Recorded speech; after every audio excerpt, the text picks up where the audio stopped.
Just to remind you of our breaking news, this is all you need to know. Anthony Joshua against Jarrell Miller on June the 1st at Madison Square Garden in New York. It is live on Sky Sports Box Office. We're getting the thoughts of Sky Sports head of boxing Adam Smith in just a moment. But this is how AJ himself announced the fight on his YouTube channel. June the 1st, I'll be travelling to MSG, abbreviated for Madison Square Gardens, New York City, the Big Apple. I'm there to take a bite out of that, and I'm going to be competing against Jarrell Miller for the heavyweight championship of the world. I will be defending my titles in New York. You know, Wembley is so close to my heart. It's a great spot, it's a great location. I fought in small halls, I fought in arenas, and it's been a humbling and a blessing to fight in the stadiums. But now it's time for a change. Well, let's speak, shall we, to Matchroom Boxing's managing director, Eddie Hearn, who, of course, has a huge involvement with this fight. He joins us on the line now. Eddie, thanks for speaking to us. So, AJ heading out of the Lion's Den, and he's heading over to the Mecca of boxing. Tell us about how this fight was made. Yeah, well, hopefully we're going to take that Lion's Den with us. And it's a risky affair in that respect. You know, he's very used to his home comforts. Of course, he's got a huge following here. 90,000 at Wembley, 80,000 at Millennium Stadium a couple of times each.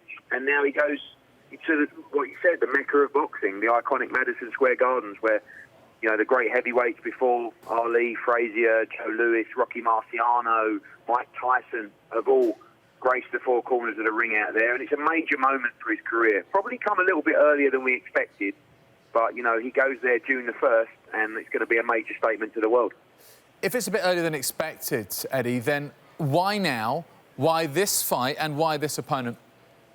I think it was because of the lack of the fights that we wanted in the UK, really. I mean, you know, obviously the public demand was for a Wilder fight or a Fury fight after the December 1 fight. And with those two set to rematch, having been ordered by the WBC, we were really left with the options of Dillian Whyte or Jarrell Big Baby Miller. We weren't able to close the Dillian Whyte fight. And, you know, I think that just the time was right for a change. People have been saying for a long time that Anthony needs to box in America. I disagreed with that because I think that, you know, what he's built here is incredible. But the opportunity come on June the 1st at Madison Square Garden to go and have his American debut. He was there in December to watch Canelo, and he was blown away by the arena and the history.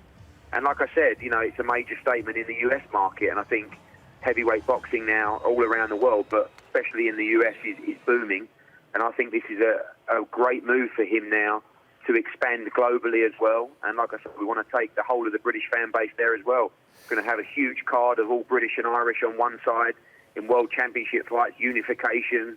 And it's going to be a massive weekend of boxing. And for Anthony, you know, one, it's a tough fight, but two, it's a whole new experience. And, you know, he's going into Jarrell Miller's backyard here. Miller is from Brooklyn. He's going to have big support himself. He's got a big mouth, and they've already had a little bit of history.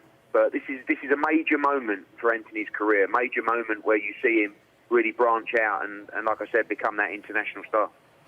We were just seeing earlier on shots of Jarrell Miller in action in the ring. You've been on that top table so many times, Eddie, in between AJ and the opponent, between the two entourages. Just tell us about Jarrell Miller as a media personality. Let's put it that way. What's he like? He's a huge personality. I mean, he's huge in stature. He's about 24 stone. It's hard to prepare against a guy like that, but bizarrely has an unbelievable work rate as well. So he's going to be a problem in the ring. As a person, I quite like him. He's got a big personality. He grew up in Brooklyn, you know, and he's called for this fight. And he's been a little bit controversial in the build-up, but that's what people do to try and get the fight. I mean, he landed a few low blows at the press conference we had recently to announce our international stable where both guys were there. You know, he started talking about AJ's family and stuff like that, which didn't go down well at all. But, you know, there was a reason behind that. He wanted to goad Anthony into this fight, and he's got his wish. But, you know, as they say, be careful what you wish for. Jarrell Miller's going to get the fight with AJ. But, the good news for Miller is he is getting it in his backyard. And, you know, it's going to be a real solid challenge for Anthony in June. Yeah, and a challenge of a different venue to one that he's used to. Of course, we saw him at Wembley Stadium against Alexander Povetkin.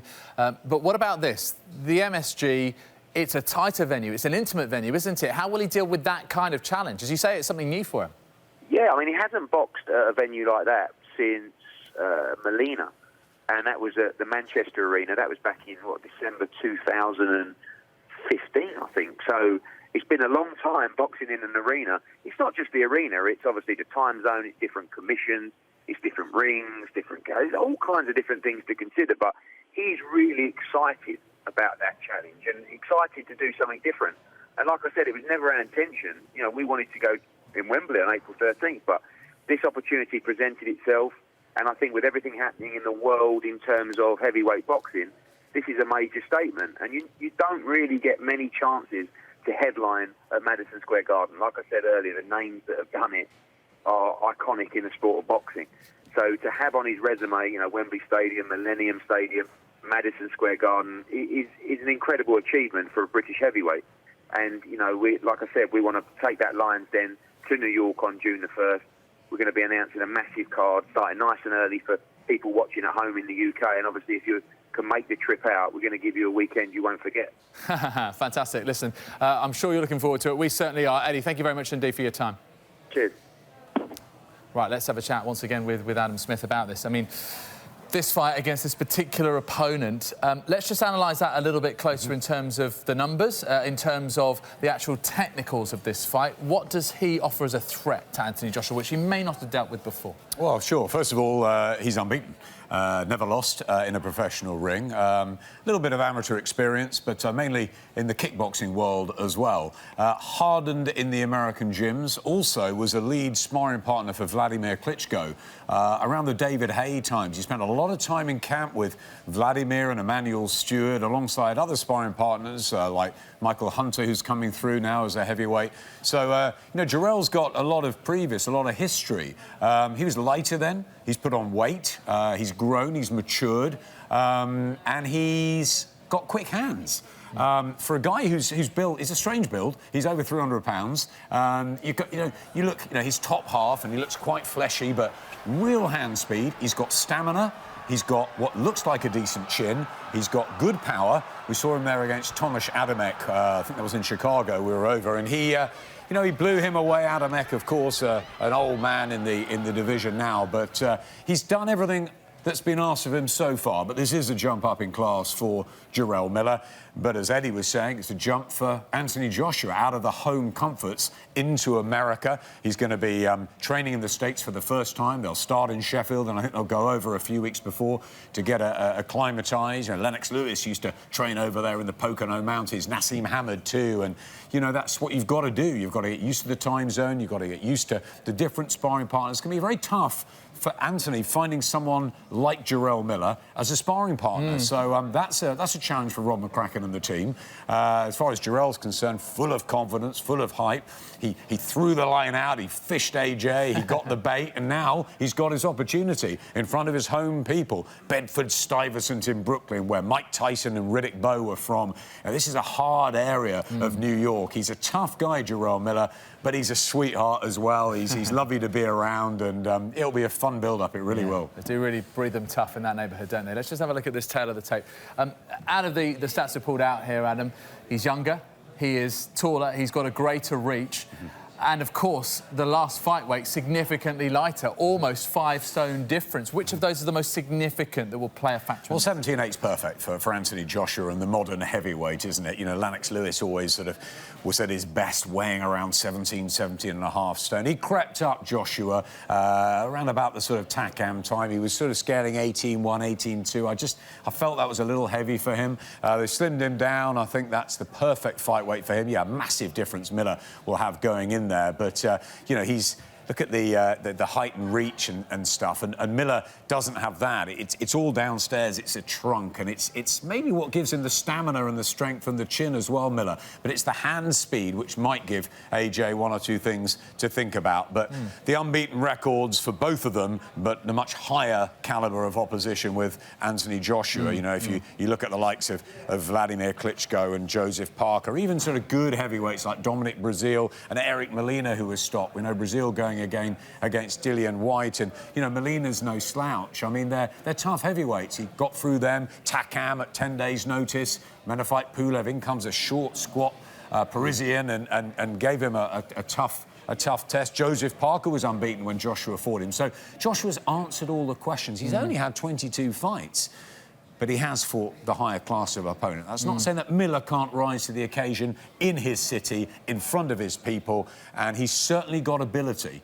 It's whether he can back up all those words now on June the 1st. It's incredible sort of strategic management of AJ's career up until now, and as Eddie Hearn was telling us, it's come a bit early, but sometimes you just have to adapt, don't you? I think Charles Martin came a bit early for him. We were ringside when Charles Martin won the IBF title. It was a strange one against Glasgow when there was an injury and he seemed to do his back in, and Charles Martin won the title, and I got straight on the phone to Anthony Joshua and his team and said, look, you know what, I don't know if Charles Martin's that good, and he's the IBF champion. And there was a bit of a sort of hoo-ha about whether AJ will be ready for it. They took the risk, they rolled the dice, they chucked him in. Martin got a huge purse for coming over to London, and as you saw, Joshua dealt with it and dealt with it emphatically. Vladimir Klitschko, I guess, was the next real ask, and he got through that, went down, got up, proved something else that night. Yeah. You know, different stars like Parker, different tough guys like Povetkin. You know, he's packed a lot into his 22 professional fights,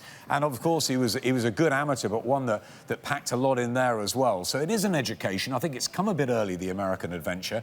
I think most people thought he'd be at Wembley in April fighting a Dillian White or something like that, but unpredictability is the name of the game in boxing, and you've got to take your chances when they come. June the 1st is available, Madison Square Garden. It's Jarrell Big Baby Miller. It is on, and that's what we're going for. And he's got it all in front of him now. Unpredictability is what you need, not just in boxing, but in sport, full stop. But obviously the other word to pick out there is professional. It's been professional all the way through with AJ. Let's just focus, though, on a few of the comments made by Jarrell Miller. Let me just read to you from the press release, which was just hot off the printer. AJ's making a huge mistake in coming over here to fight me in my own backyard. He wants to announce himself on the American stage, but all he's doing is delivering me those belts by hand. It's dog eat dog in the ring, and this dog has got a bigger bite. He'll be leaving New York empty-handed. This is the fight that I've been chasing all my life, and on June the 1st, I'm going to achieve the thing I was born to do and win the heavyweight championship of the world. That punk, AJ, is standing in the way of my dreams. June the 1st, he's getting run the hell over. Not one to mince his words. No, he doesn't mince his words. He doesn't mince his words. But there is some charm in there as well. Yes, he did take it a little bit low before, and I'm sure he will try one or two antics in the build-up again. But he's a good talker, he's a great personality, and yeah, he believes in himself, and why not? You know, he's an undefeated heavyweight, it's his hometown, and he's got the chance of becoming the world heavyweight champion, and that is what Jarrell Miller's always wanted to do. You know, it could have come against a Deontay Wilder, but we know that the Wilder-Fury matchup is going to be announced, and that's going to continue going, and while that's happening, we've got Joshua Miller here for us on June the 1st, and then hopefully, you know, the winner of Joshua Miller fights the winner of Wilder Fury. We do get those ultimate unifications, but you know, let's just relax, okay?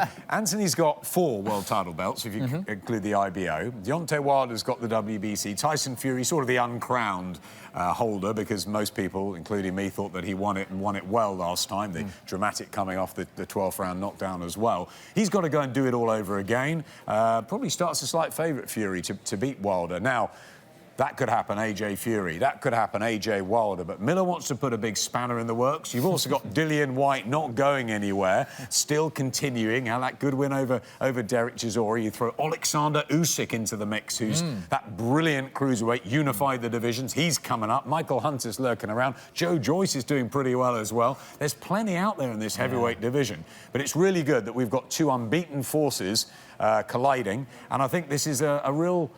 It's the next chapter for AJ. It's the next part of the story. And, you know, I was with Lennox Lewis a lot in America, and there was the bit where he was born in London, but he had the Canadian upbringing and, you know, fought for Canada in the Olympics. And there was a bit that sort of, you know, was he true Brit? And he was a very laid-back personality. AJ laid back, not shown he's got the ability that Lennox Lewis had just yet. But obviously there's time to grow. He's the world heavyweight champion, and the defining fights are going to come ahead, you know, the Wilders, the Furies. But this is a great start, and I just think, I've got that feeling, having seen him in America before, around the periphery, that Anthony Joshua is going to become a massive star stateside as well as he is in Britain. Well, we've set the ball rolling, haven't we? 3.5 months to go. It's the first transatlantic trip in the ring, Madison Square Garden, for Joshua Miller. Don't forget, June the 1st.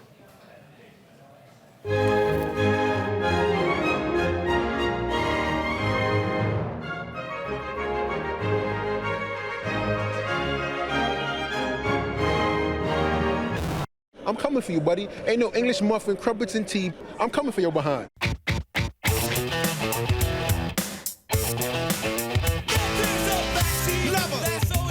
I am the unified heavyweight champion of the world. Once you sign a contract, it's bad blood. The minute you put your name on that piece of paper, you're a piece of meat to me.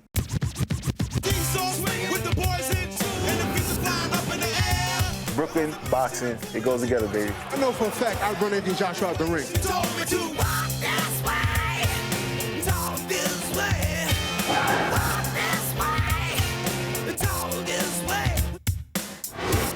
Once I get you hurt, you're going home.